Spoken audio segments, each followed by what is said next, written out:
So Justin, how do musicians develop the skills to do this work that is, you have to maintain your chops, as we've said, in terms of, maintaining the artistic excellence of the group, but you also have to develop these skills of engagement. So, but how do you actually do that? Well, first of all, percussionists with a microphone, dangerous combination. To go back, I could tell you a little bit about my experience of how that happened for me and how that was successful for me. When I started what I would call like the official college music training fall of 1991, Oberlin Conservatory.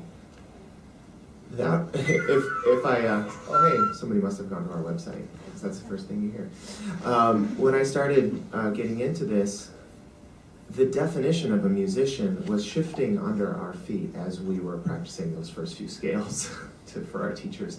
But we didn't know it at the time, and I didn't know it at the time, that the very definition of what a musician was and was going to be had already started to seriously shift, in my opinion.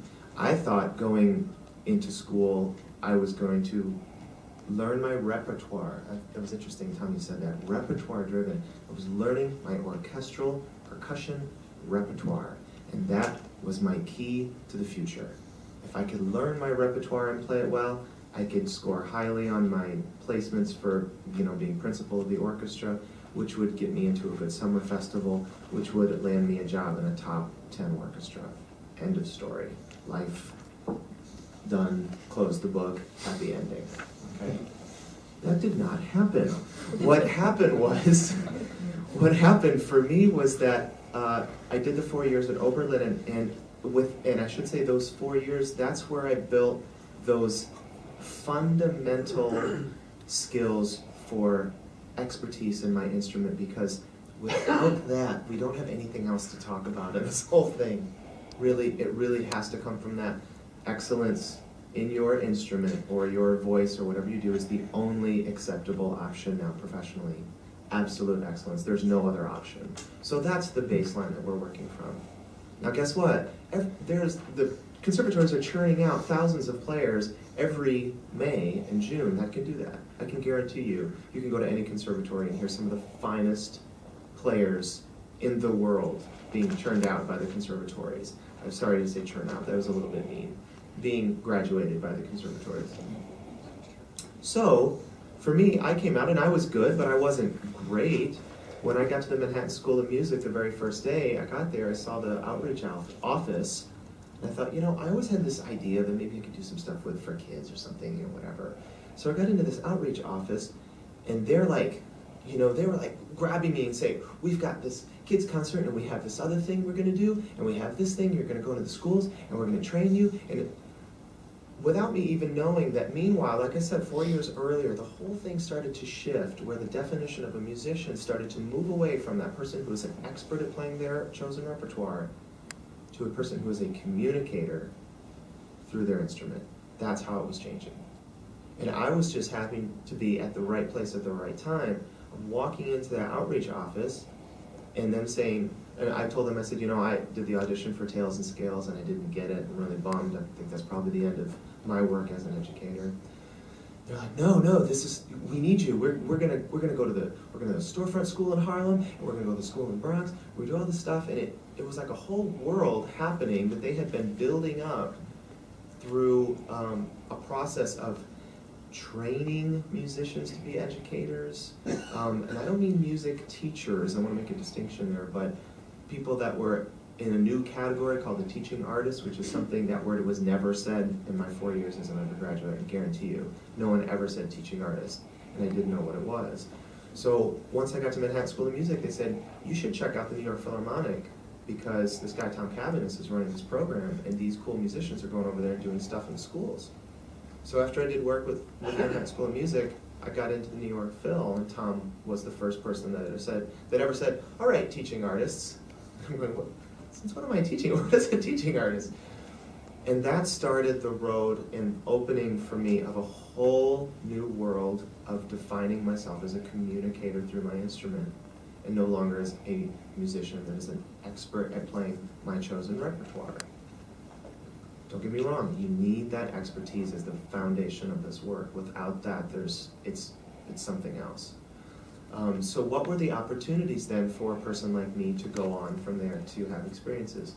Well, Manhattan School of Music, along with many other conservatories, started offering not the business of music so much, or musician as a business person. Learn how to make your CD and take your pictures, because CDs are how you're going to make a living in this world, right? That was sort of the thought actually at the time, was like, make your CD.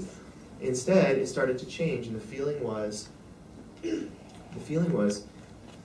need to tap in to all the things that are happening in education, theory, pedagogy, in order to make yourself marketable as a musician in the 21st century. The New York Philharmonic at that time was really on the cutting edge of that, and they brought me into schools to start using my instrument every time I was leading a class on whatever the piece happened to be. Manhattan School of Music had a musician as educator class, and so did many other conservatories. There was the Morse Fellowship at Juilliard, and all these things were sort of brewing up. And what I was able to do, since I was not the greatest orchestral percussionist in the world, the little tiny 1% that was going to get that job in those top 10 orchestras, along with I think it's about probably 1,000 percussionists that come onto the scene every year from the conservatories.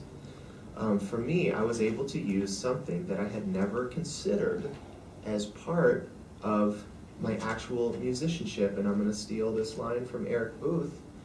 He was the first person I heard that said that, he said 80% of what you're teaching and what you're doing is who you are. I thought, oh, well, if that's the gig, then I have a lot to offer. I can do stories, I can do demonstrations, I can create new works for audiences based around the idea of geography. I do go to schools every year in different places and do programs with percussion instruments that ties into their curriculum. And then when it came time for more of a professional opportunity to play for, when Wendy chose classical jam, this didn't just sort of happen, you know? It was like creating a group of people she knew could do excellence at music and also education and other people skills. She put them together. So once classical jam started happening, I was able to use these skills that I learned from New York Philharmonic, Manhattan School of Music, but also the other groups that I worked for that was doing this kind of work. Little Orchestra Society had a really interesting thing going on. I used to be the host for Chamber Music Beginnings at Chamber Music Society of Lincoln Center, where I would introduce chamber music to a group of, oh man, we had sometimes 500 third and fourth graders, and we've got a string quartet on the stage. Well, it's time to pull some skills out of your back pocket, right? Engagement, collaboration, music making. So it turns out that as a musician in the 21st century, the skills I was drawing on, those practicing my roles in the practice room for the first semester of my first year in school was just a little piece of the pie. It turns out that what I really ended up needing to have as a 21st century musician was excellent writing skills, excellent speaking skills, excellent communication skills, and the definition of musician has been changing, is changing, and will change.